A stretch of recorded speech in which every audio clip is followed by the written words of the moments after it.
महाभारत के मुताबिक पांडव लाक्षागृह की सुरंग से निकलने के बाद खंडवारी वनों की तरफ निकले थे। इस वक्त आपके सामने खंडवारी वनों में मौजूद ये वही शंकुनुमा स्ट्रक्चर है जिसके लाक्षागृह की सुरंग का दूसरा छोर होने का दावा किया जा रहा है। यह स्ट्रक्चर करीब 25 फीट ऊंचा और 5 फीट चौड़ा किसी दरवाजे की तरह दिखाई देता है। पांडवकालीन स्ट्रक्चर का मिलना अपने आप में रोचक भी है, रोमांचक भी है और रहस्यों से भरा भी है।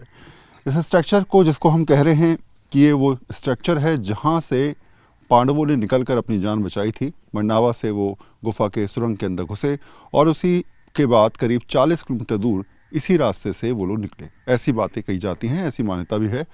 इस स्ट्रक्चर को अगर आप देखेंगे तो इसकी ईंटें जो हैं वो आपको करीब करीब एक हाथ से बड़ी हैं, यानी कि करीब करीब मान के चलिए अगर हम ऐसे करें तो 2 हाथ की ये है। इसके अलावा ये आगे से थोड़ी सी मोटी और अंदर से थोड़ी पतली आपको नज़र आएगी। कहीं ना कहीं ब्रिक्स का एक दूसरे पर बने रहने के लिए भी इस प्रकार की ईंटों का निर्माण किया जाता था। इसके अलावा अगर आप देखेंगे तो ये बेस नहीं है जिसे आप देख रहे हैं। इसके हो सकता है कि करीब करीब 4 फीट, 5 फीट या 10 फीट के बाद भी यहाँ पर ऐसे ही स्ट्रक्चर मिले। अगर आप देखेंगे तो पीछे की तरफ एक रास्ता आपको नज़र आ रहा होगा। हालांकि मिट्टी हटाने के बाद और बहुत हद तक पिक्चर क्लियर हो पाएगी, लेकिन जब तक इस पूरे निर्माण को लेकर तकनीकी तरीके से जांच नहीं होगी तब तक बहुत हद तक तमाम सवाल केवल सवाल बने रहेंगे। और शायद यही वजह है कि 40 किलोमीटर दूर बरनावा से लेकर यहाँ तक की कहानी अपने आप में बहुत सारे राज छुपाए हुए है। शंकुनुमा इस स्ट्रक्चर के गूढ़ रहस्य को समझने और जानने के लिए हमने फिर इतिहासकार अमित राय जैन की राय ली और जानने की कोशिश की कि क्या वाकई यह स्ट्रक्चर महाभारत कालीन है। क्या ऐसा संभव है कि लाक्षागृह की गुफा का दूसरा सिरा हो सकता है? तो सुनिए उन्होंने क्या बताया।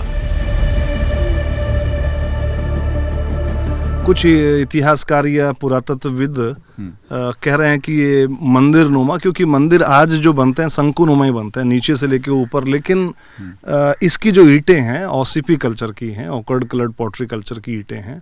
और ओसीपी कल्चर का इंडिया में अभी तक कोई शंकुनुमा कोई आकृति मानव निर्मित नहीं मिली है। तो इस तरह की आकृति अगर यहाँ मिल रही है और एविडेंसेस इसके साथ हैं, जहाँ इसका आधार है, जो इसका बेस है, बेस से लगभग 6 फीट ऊपर तो यहाँ पे पीजीडब्ल्यू है, उसके नीचे ओसीपी है, दिख रहा है जगह जगह पे। यहाँ क्योंकि लोह अयस्क भी मिल रहे हैं, लोहे के भी इसमें प्रमाण मिल रहे हैं, और जो धातु गलन भट्टी जैसी चीज़ें हैं उसके भी स्लेक यहाँ दिख रहे हैं। अच्छा, क्या इसमें कोई ऐसा आपको पॉइंट नज़र आया जिसमें कोई लेख हो या कुछ ऐसी आकृति हो जो आप कह सके कि हाँ ये? देखिए, उस पीरियड के अंदर कोई लेख नहीं थे। हड़प्पन लिपि जो है ना, वो हड़प्पा पीरियड के जो कल्चर पीरियड के जो सभ्यता स्थल होता है वहाँ पे कुछ सील्स वगैरह मिली हैं, लेकिन ये बिल्कुल डिफर कल्चर है हिंदुस्तान का, जो एक तरीके से अपना कल्चर कहा जाए भारतीय सभ्यता का प्रारंभिक जो कल्चर, जिस समय आदमी ने चूल्हे पे खाना बनाना सीख लिया था, दाल का, अनाज का उपयोग करना सीख लिया था, अपने यानी कि मकान इत्यादि बना लेता था, तो उस समय की चीज़ें हैं। तो कोई ऐसा आलेख तो नहीं है, लेकिन एविडेंस जरूर है, और एविडेंस इस बात को कंफर्म करते हैं कि यहाँ पे 4-5 हजार साल पहले मानव सभ्यता थी। और बाद तक यानी कि मौर्यन, कुषाण पीरियड के भी स्ट्रक्चर, गुप्ता पीरियड के भी यहाँ पे काफ़ी कुछ एविडेंसेस मिल रहे हैं। सुना आपने, इतिहासकार अमित राय जैन ने हमें बताया कि ये शंकुनुमा आकृति ओसीपी यानी गेरू रंग के मिट्टी और पीजीडब्ल्यू यानी पेंटेड ग्रे वेयर यानी चित्रित धूसर मृदभांड वाली संस्कृति का हिस्सा है। इस स्ट्रक्चर के 6 फीट ऊपर तक ओसीपी और 8 फीट ऊपर पीजीडब्ल्यू मिल रहा है। इन कल्चर के लेयर के मिलने के चलते माना जा रहा है कि ये शंकुनुमा आकृति महाभारत कालीन है। इतिहासकार अमित राय जैन ने हमें बताया कि मानव निर्मित ओसीपी कल्चर की शंकुनुमा आकृति अब तक भारत में नहीं मिली है। इस शंकुनुमा आकृति में जो ईंटें लगी हैं उसका एक हिस्सा मोटा है जबकि एक हिस्सा चौड़ा। ऐसी ईंटों का इस्तेमाल पहले कुओं को बनाने में किया जाता था।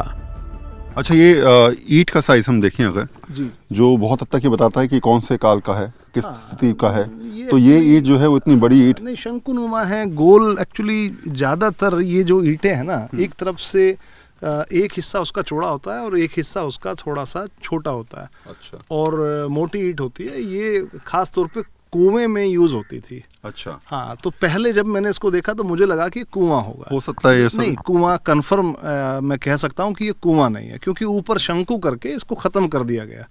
अगर नीचे शंकु होता, ऊपर चौड़ा होता, तो हम इसको कुआं या जो घर का जो कूड़ा यानी कि रसोई से निकलने वाला जो सामान या जो पानी वगैरह है उसके लिए भी ऐसे रिंग वेल्स वगैरह बनाए जाते हैं, लेकिन वो रिंग वेल्स होते थे, ये कुआं नहीं है। कहा जाता है कि भगवान श्री कृष्ण भी वर्णावत के यानी बागपत के पक्का घाट आश्रम में आकर रुके थे। इसके अलावा लाक्षागृह की सुरंग का दूसरा सिरा बिहार में होने का भी दावा किया जाता है, लेकिन ये दावा हकीकत के कितना करीब है, इतिहासकार अमित राय जैन ने इससे पर्दा उठाया। हाँ भाई, सैकड़ों वर्षों से ऐसी कहानियाँ आम जनसाधारण में इस तरह की बात कही जाती है कि ये कुरु जनपद का और ऐसा एरिया है, व्याघ्रप्रस्थ यानी कि जो बागपत आज का है वो व्याघ्रप्रस्थ महाभारत में वर्णन उसका मिलता है। और श्री कृष्ण यहाँ आए हैं, इसका भी वर्णन महाभारत में है कि कृष्ण जब संधि प्रस्ताव लेके कुरुक्षेत्र से और उधर हस्तिनापुर कौरवों के पास पहुंचे थे तो वो यहाँ रुके थे और यहाँ के किसी आदमी से उन्होंने रास्ता पूछा तो उन्होंने कोई त्वरित यानी कि एकदम हाजिर जवाबी जैसा जवाब दिया। तो कृष्ण ने कहा कि यहाँ के लोग बड़े वाचाल हैं। ऐसी कुछ बातें महाभारत में अगर मिल रही हैं और वही ज्योग्राफिकली वही एरिया है, यमुना के किनारे है, तो जैसे पांडव लाक्षागृह की गुफाओं से निकल करके जब वो निकले वहाँ से उन्होंने कौरवों का जो प्रयास था उनको मारने का वो विफल किया।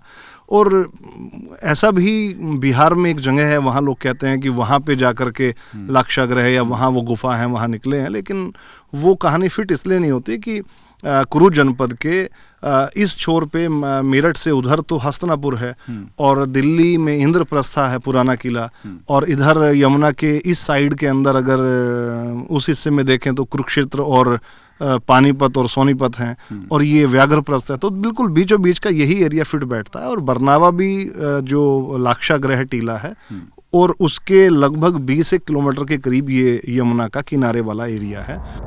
कहा जाता है कि तब के वर्णावत और अब के बागपत के यमुना किनारे जो खंडवारी के जंगल हैं, वहां पर पांडव आकर निकले थे और वहां से आगे निकल गए। इतिहासकार अमित राय जैन का मानना है कि अब जरूरी है कि इस रहस्य की तह तक जाकर इसका सच सामने लाया जाए।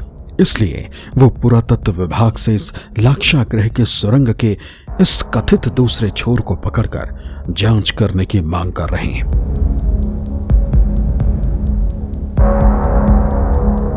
जो पुरातात्विक जो प्रमाण मिल रहे हैं, ये जिस बेस पे स्ट्रक्चर खड़ा है उसके लगभग 6 फीट ऊपर ओसीपी मिल रहा है, 8 फीट ऊपर वहाँ पे पीजीडब्ल्यू मिल रहा है।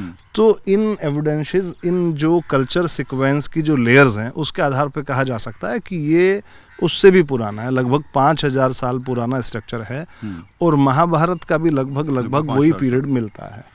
अब क्योंकि ये सारा एरिया ज्योग्राफिकली देखें अगर तो महाभारत पीरियड से रिलेटेड कल्चर सीक्वेंस के लोग यहाँ रहते रहे हैं। बरनावा में जो 2 गुफा मिलती हैं, लेकिन क्योंकि वो आगे बढ़ने के बाद क्योंकि हजारों वर्षों का टाइम रहा है तो पता नहीं है उनका और छोर कहाँ तक है। यहाँ की मान्यता है कि ये बागपत के यमुना के किनारे के जो खंडवारी वन है वहाँ पर पांडव आके निकले और यहाँ से वो आगे बढ़े, चाहे वो हरियाणा गए या आगे कहीं भी गए, उन्होंने अपना अज्ञातवास वगैरह जो व्यतीत किया है। लेकिन बरनावा की जो गुफा है उनका निकलने का मार्ग ये यहाँ की स्थानीय किंवदंतियाँ भी हैं। एविडेंसेस के आधार पे मैं कह सकता हूँ कि इस सिरे को पकड़ करके इतिहासकारों को और पुरातत्ववेत्ताओं को काम करना चाहिए। इस दौरान इतिहासकार अमित राय ने यहाँ मौजूद मिट्टी के टीलों की भी जांच की और बताया कि मिट्टी की नमी को देखकर लगता है कि यमुना नदी पहले खंडवारी के इन वनों तक बहती होगी। ये देखिए आप, ये ह्यूमन बोन के हिस्से हैं दिख रहे हैं, और ये देखिए यहाँ निकली ये लेयर, ये पेंटेड ग्रेवियर है पीजीडब्ल्यू, और जो कि हस्तिनापुर में जो एक्सकेवेशन में प्रोफेसर बीबी लाल ने महाभारत पीरियड की पोट्री कहा है, उसका ये एक थाली नुमा चीज़ थी, कटोरा नुमा, उसका एक हिस्सा है। ये बिल्कुल मेटेलिक होता है। और उसी तरह से इसको देख सकते हैं कि ये जो लेयर्स हैं सारी की सारी, ये वाली जो लेयर है ये नदी के प्रमाण है। इसमें बिच्छू कंकड़ दिख रहे हैं जो कि कैल्शियम से बनते हैं और नदी की तलहटी में रहते हैं। तो यमुना नदी पहले कभी काफ़ी इधर तक बहती रही होगी, उसके प्रमाण आपको देखने को मिल रहे हैं सारे। खंडवारी के जंगल में मौजूद मिट्टी के टीलों में खुदाई के दौरान मिले इस शंकुनुमा आकृति के सामने आने के बाद यहाँ के ग्रामीण भी हैरान हैं। जिस शख्स ने इस आकृति का सबसे पहले वीडियो बनाकर सोशल मीडिया पर डाला था, राजू नाम के उस स्थानीय से न्यूज़ 24 रिपोर्टर वरुण सिन्हा ने बात की। राजू का दावा है कि अगर यहाँ सर्च किया जाए तो महाभारत कालीन और भी साक्ष्य यहाँ मिल सकते हैं। यहाँ पे अगर अब भारत सरकार चाहे तो अगर इसका खुदान वगैरह कराया जाए तो यहाँ पे को और चीज़ें भी निकल के आ सकती है। और अभी हाल ही में पता पड़ा है कि जब यहाँ पे ये गांव था उसी टाइम की यहाँ पे एक भूमिया भी है जो कि 2 मकान घर बचे हुए हैं। वे आज उस पर जोत वगैरह बत्ती जो उस पर करते हैं। और आप जैसे इससे थोड़ा आगे जाएंगे तो वहाँ पे जो गुफा थी कुटी पे, तो कूटा आपको वो गुफा जो फिलहाल में जो पक्की करके थोड़ी बंद कर दी गई है। बाकी आप भी अगर आप उसको देखना चाहो तो देख सकते हो, अब भी खुली हुई है वो। फिर एक कुआं होया करता था यहाँ पे 5 पांडवों के टाइम से ही, वो कुआं भी बंद कर दिया गया है। अच्छा, कुआं भी बंद कर दिया। हाँ जी, हाँ जी। तो जो चीज़ें मिलती जा रही हैं वो चीज़ें जो है कहीं ना कहीं विलुप्त हो रही हैं या फिर कहीं ना कहीं गायब हो जी जी। जैसे ही आप पीछे देखेंगे, आप ये जब पीछे अभी इसकी जांच हुई थी तो पीछे यहाँ पे जो इसी टाइप की ईंटें जो है ऐसे पीछे पूरी भीत लिखी हुई थी। तो सब जो गांव वालों ने मतलब माटी खुदान करा के सब वहाँ से ख़त्म कर चुके हैं। वहीं एक दूसरे स्थानीय निवासी ने दावा किया कि इस इलाके में एएसआई की टीमें पहले आ चुकी हैं।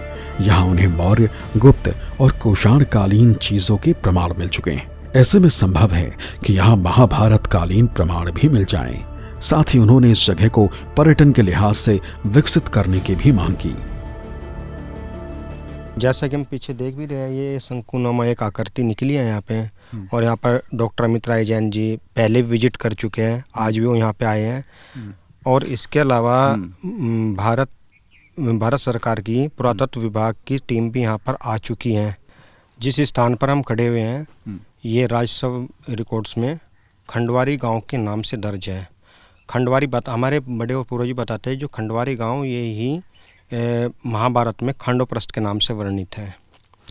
तो हम भारत सरकार से ये मांग करते हैं कि यहाँ बहुत सारे प्रमाण यहाँ के टीलों में छिपे हुए हैं कि भारत सरकार जल्द से जल्द इस स्थान का उत्खनन कराए और उत्खनन करा के पता लगाए यहाँ पे कौन सी सभ्यता छिपी हुई है।